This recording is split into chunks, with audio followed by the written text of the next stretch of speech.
My name is robdialjr, and today I'm going to tell you something most people will never admit out loud. Your life isn't being held back by what you need to add, it's being held back by what you refuse to remove. 10 silent habits, 10 quiet weights you've been carrying for years, and if you eliminate them, your confidence rises, your energy returns, and your whole identity shifts. So listen closely, because these are the things you must quietly cut from your life if you want to step into the person you know you're meant to be. When I talk about eliminating the things that drain your power, I'm not talking about massive, dramatic changes. I'm talking about the tiny habits that you've allowed to live inside your life for so long that they've become invisible. The quiet energy leaks, the silent self-sabotage, the patterns that don't feel destructive because they don't explode, they slowly erode. And the truth is, those are the ones that do the most damage, because the small things you tolerate every day eventually become the walls that box you in. You think you're stuck, but really, you're just carrying too much weight that was never meant to be there in the first place. You know exactly what I mean. Those extra 5 minutes you waste in the morning scrolling through someone else's life instead of stepping into your own. That tiny moment where you talk yourself out of a decision because you're afraid of being judged. The quiet self-criticism that whispers, you're not ready, even when deep down you know you are. These moments feel small, but they stack, and over time they create a version of you that is tired, distracted, and disconnected from your own potential. That is the real cost of these behaviors, not the time they steal, but the identity they shape. And here's the toughest truth: the things that drain you are often the very things you've built routines around. Overthinking doesn't show up with an alarm. It slips in when you're alone, when you're tired, when you're unsure, and before you know it, you've rehearsed failure in your mind 100 times before you've even taken a step. People-pleasing doesn't announce itself either. It feels like kindness, like being easygoing, like trying to keep peace. But under the surface, you're shrinking yourself to make others comfortable. You're dimming your own light because you're afraid someone will think it's too bright. And the content you consume, that's one of the biggest silent drains of all.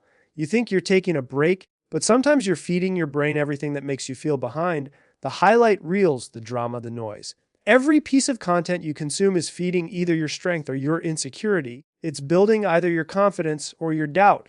And when you don't eliminate the wrong inputs, they will shape your mindset without your permission.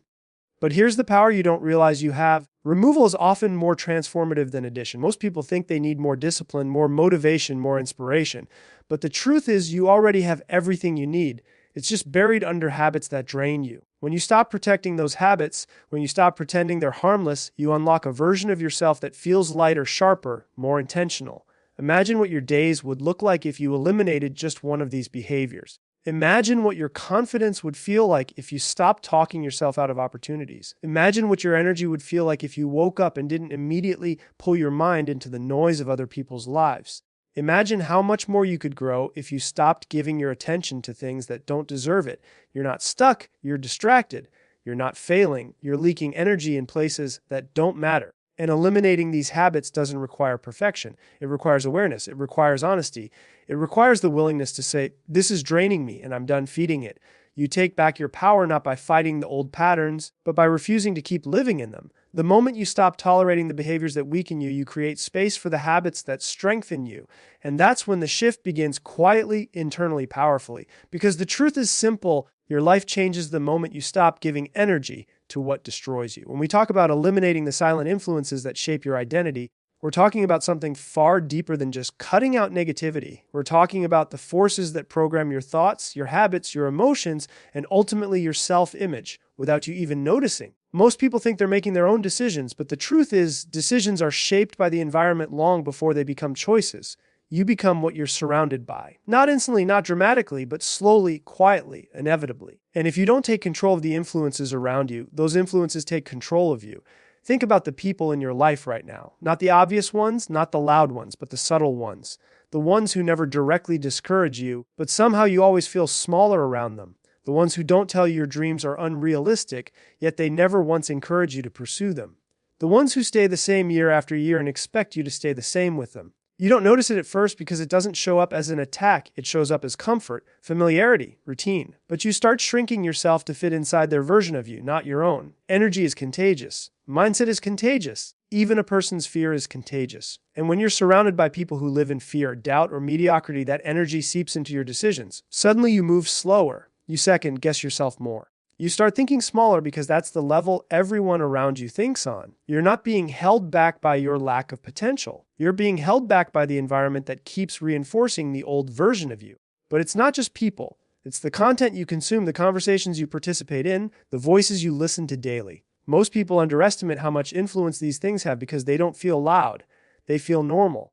You think you're just scrolling. You think you're just passing time. You think you're just keeping up. But every video, every piece of drama, every comparison is slowly carving a belief into your mind. It becomes your inner dialogue. It becomes the standard you measure yourself against. It becomes your mental diet.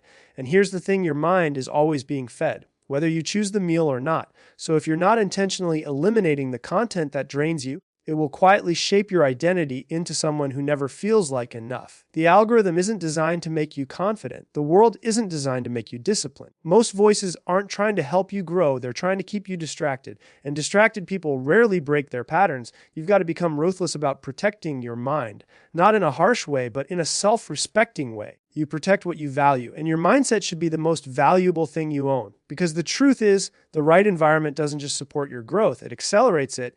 Being around driven people makes discipline feel easier. Being around positive people makes gratitude feel natural. Being around people who dream bigger makes your dreams feel possible. Your environment becomes the wind at your back instead of the weight on your shoulders. And it doesn't require burning bridges or isolating yourself. It requires choosing consciously, choosing what you listen to, what you watch, who you trust with your energy, who you allow into your mental space. Eliminating the wrong influences isn't about pushing people down. It's about pulling yourself up to a level where the noise can't reach you anymore. You don't rise by force. You rise by environment. You elevate by exposure. And when you eliminate the silent influences that keep you small, you create space for the influences that make you unstoppable.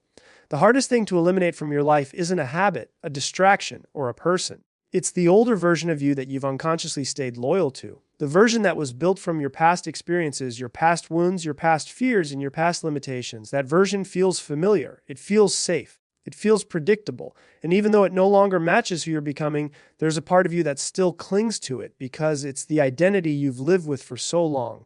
But if you want to grow, if you want to evolve, if you want to step into the life you've been imagining quietly in your mind, you have to be willing to let that version go. The old you isn't wrong, it's just outdated. It was created to protect you during a time when you didn't have the strength, the tools, or the awareness you have now. It was shaped by moments you survived, challenges you didn't know how to navigate, and environments you didn't choose. That version of you had to make decisions based on fear, scarcity, and survival. But you're not living in those moments anymore, even though your mind keeps behaving as if you are.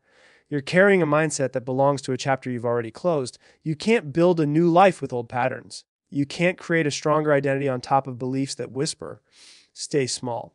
But here's the tricky part. You don't notice how tightly you're holding onto that older version because it hides behind your excuses, your doubts, and your stories. When you say, that's just who I am, it's the old you talking. When you say, I've always been like this, it's the old you holding the pen. When you say, I'll change someday, it's the old you convincing you to stay exactly where you are. Growth doesn't slow you down. Loyalty to your outdated identity does. There comes a moment in every person's life when they feel the tension between who they've been and who they're becoming. It feels like outgrowing your own skin. You get frustrated by your own habits. You feel misaligned with your own choices. You start noticing that certain environments don't fit anymore. Certain conversations drain you. Certain dreams feel too small. That's not confusion. That's evolution. That's the new version of you trying to rise. But it can only rise if you're willing to release the story that's been holding it down. Letting go isn't about forgetting your past. It's about refusing to let your past lead your future.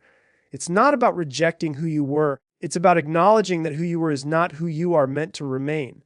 There's a reason you feel this internal pull, this pressure to grow, this discomfort with staying the same. It's because your potential is calling you forward, and your old identity is pulling you backward. You're standing in the middle of that tug of war. And you know exactly what the new you looks like. You've imagined it. You've felt glimpses of it. The disciplined version of you, the confident version, the focused, aligned, intentional version, the version that doesn't second guess every step, the version that shows up for themselves even on the days they don't feel like it. That version is not a fantasy. It's a blueprint. It's the real you underneath all the layers you've been holding on to. But to step into that version, you must eliminate the parts of you that no longer serve your growth. The fear of judgment, the need for approval, the belief that you're not ready, the tendency to settle for less than you deserve. These aren't personality traits, they're leftovers from a life you've already outgrown. And the moment you choose to release them, everything shifts, because the truth is, Your next level of life requires your next level of identity. Here's a powerful, seamless conclusion that matches the tone, style, and emotional direction of the full speech you've built so far too. At the end of the day, the biggest transformations in your life won't come from adding more habits, more motivation, more pressure. They come from removing what no longer aligns with the person you're becoming. When you quietly eliminate the behaviors that drain your power, the influences that shape you without permission, and the old identity you've outgrown, you create a level of clarity most people never experience. You stop living reactively and start living intentionally. You stop surviving your days and start shaping them. You stop repeating your past and start designing your future. This isn't about perfection, it's about awareness. It's about making room for your highest potential by letting go of what keeps you small. And the moment you choose to release these 10 things from your life, even silently, even gradually, you'll feel something shift inside you, your energy, your confidence, your direction. You will finally step into the version of yourself that you've always known was possible, because your life changes the second you stop holding on to what was and start making space for what can be.